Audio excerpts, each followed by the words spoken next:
rindu Nabi ni tuan-tuan waktu hijrah pergi ke Habasyah, duk fikir Nabi kat kota Mekah sampai tak lalu makan tuan-tuan. Kita ada pernah tak makan sebab rindu pada Nabi sallallahu alaihi wasallam. Cuba tengok kisah buruk. Tadi kita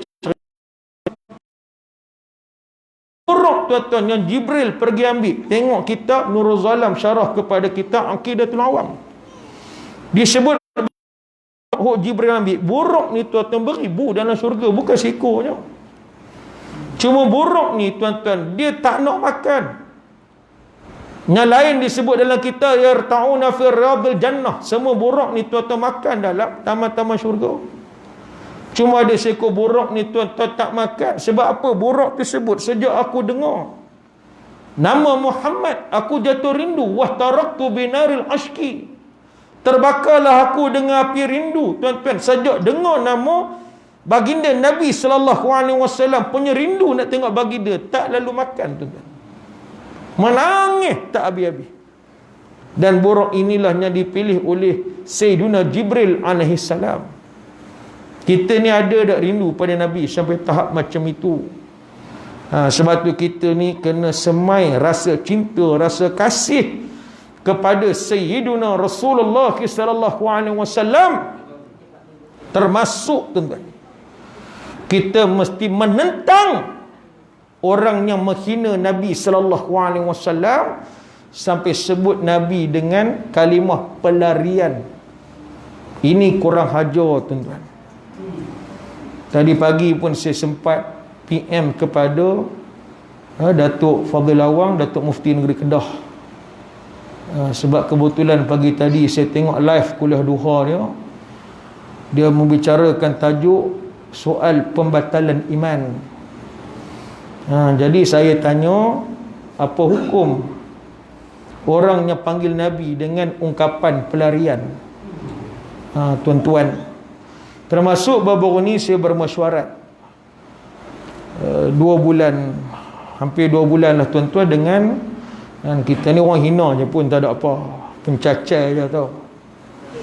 Saya baru ni mesyuarat dengan Datuk Mufti Negeri Terengganu, Datuk Dr. Zulkifli Muda. Orangnya sangat alim, tawaduk, rendah diri, tak sombong.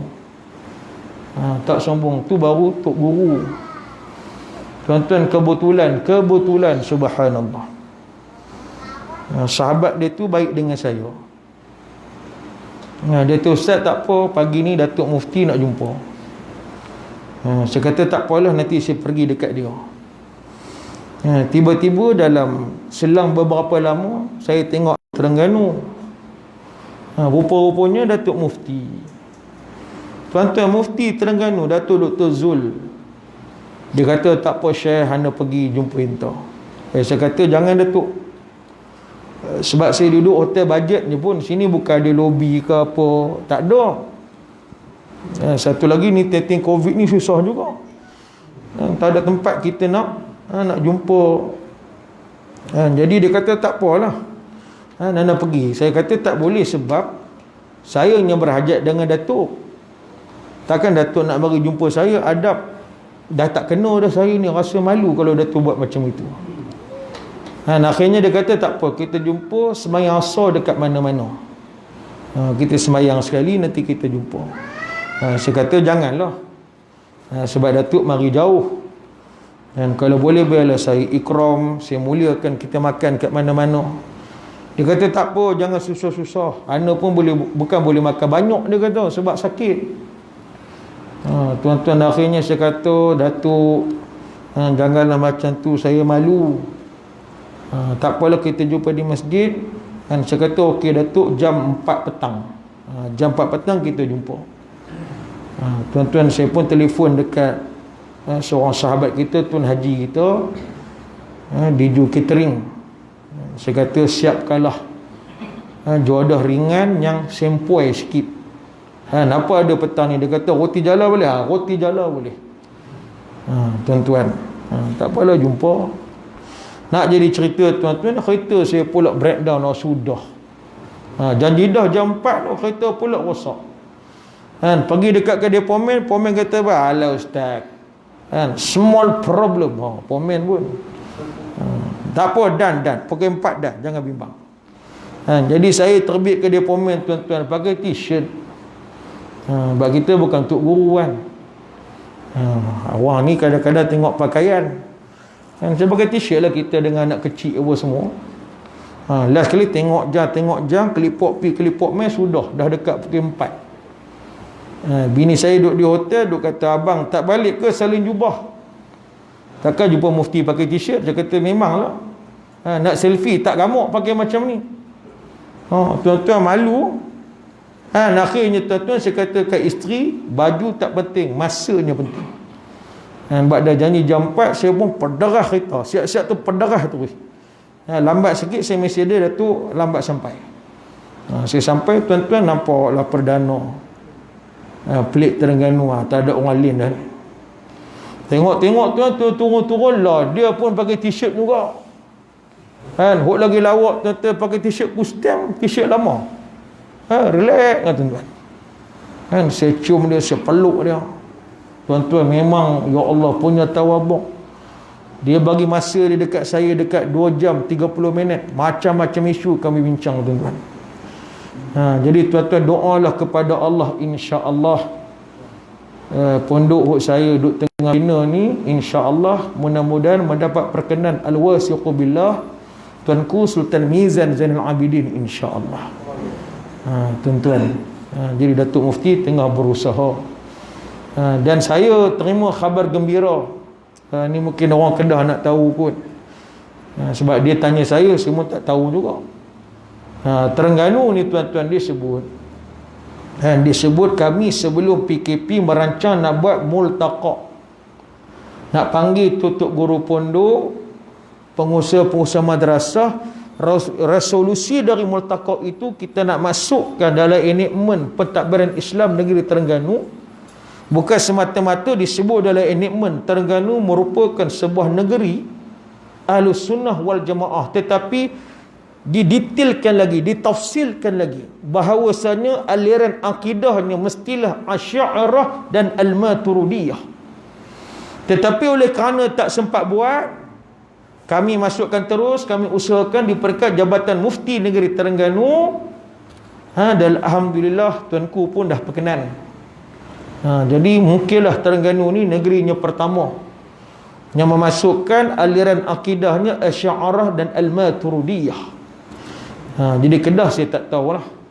Jadi insya-Allah tuan-tuan dalam waktunya terdekat, dan kita akan buat multaqa ulama pondok di peringkat negeri Selangor.